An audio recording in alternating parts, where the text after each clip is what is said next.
ನಾವು ಚಿತ್ತಾಪುರ ತಾಲೂಕಿನಿಂದ ಶಕ್ತಿಪೀಠ ಕರದಾಳ ವಾಡಿ ಚಿತ್ತಾಪುರ ಎಲ್ಲ ಸಮುದಾಯದವರು ಬಂದಿದ್ದೀವಿ. ನಾವು ಬಯಸೋದೇನೆಂದರೆ ನಮ್ಮ ಬೇಡಿಕೆಗಳು ಇದು ನಿಗಮ ಮಂಡಳಿ 500 ಕೋಟಿ ರೂಪಾಯಿಯನ್ನು ಹಾಕಬೇಕು ಮತ್ತು ನಮ್ಮ ಕುಲ ಕಸಬು ಒದಗಿಸಿಕೊಡಬೇಕು ಮತ್ತು ಪುತ್ಳಿಯ ನಾರಾಯಣ ಗುರುಗಳ ಪುತ್ಳಿಯನ್ನು ವಿಧಾನಸೌಧದಲ್ಲಿ ಅನಾವರಿಸಬೇಕು. ಒಂದು 5-6 ಬೇಡಿಕೆಗಳನ್ನು ಸರ್ಕಾರ ಈಡೇರಿಸಿದ್ರೆ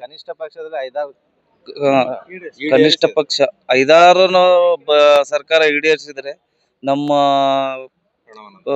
ಪ್ರತಿಭಟನೆಯನ್ನು ತೆಗೆದುಹಾಕಬಹುದು. ಯಾರನ್ನ ದೊಡ್ಡ ವ್ಯಕ್ತಿ ಬಂದು ಸಚಿವರು ಬಂದು ಅದಕ್ಕೆ ಆಶ್ವಾಸನೆ ಕೊಟ್ರೆ ಸಿದ್ದರಾಮಯ್ಯ ಅವರ ಮೇರೆಗೆ ಪ್ರಕಾರ ಪ್ರತಿಭಟನೆ ನೋಡುತ್ತೇವೆ. ನಮ್ಮ ಹೆಸರು ಸುನಿಲ್ ಗುತ್ತೇದಾರು, ವಾಡಿ ಅಧ್ಯಕ್ಷರು. ನಾವು ಈಡಿಗ ಸಮುದಾಯ ಅಧ್ಯಕ್ಷರು.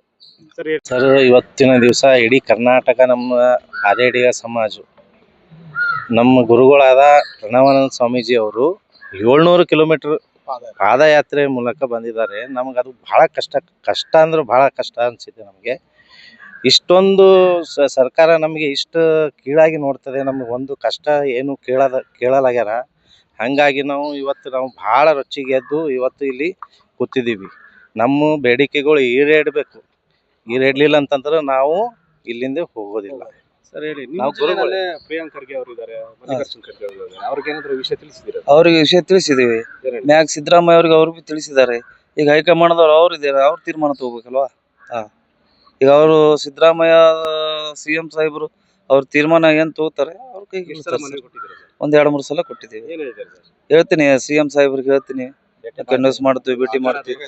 ನಮ್ಮ ಮಾಲಿಕಾಯ ಗುತ್ತೇದಾರು ಪ್ರಭಾವಿ ವ್ಯಕ್ತಿ ಇದ್ದಾರೆ ಅಲ್ಲಿ, ಅವ್ರು ಭೀ ತಿಳಿಸಿದ್ದಾರೆ. ಕೆಲವೊಂದು ರಾಜಕೀಯ ವ್ಯಕ್ತಿಗಳು ಇದ್ದಾರೆ, MLC ಜಗದೇವ್ ಗುತ್ತೇದಾರರು ಇದ್ದಾರೆ, ನಮ್ಮ ಜಿಲ್ಲಾ ಅಧ್ಯಕ್ಷರು ರಾಜೇಶ್ ಗುತ್ತೇದಾರ್ ಇದ್ದಾರೆ. ಎಲ್ಲರೂ ತಿಳಿಸಿದ್ದಾರೆ ಸರ್. ಅವರಿಗೆ ಏನ್ ಕೈಗೊಳ್ತಾರೆ ಇನ್ನೋರಿಗೆ ಗೊತ್ತಾಗಿಲ್ಲ. ಈಗ ಏನ್ ಗೊತ್ತಾಗ್ಬೋದು. ಬರ್ತೀನಿ.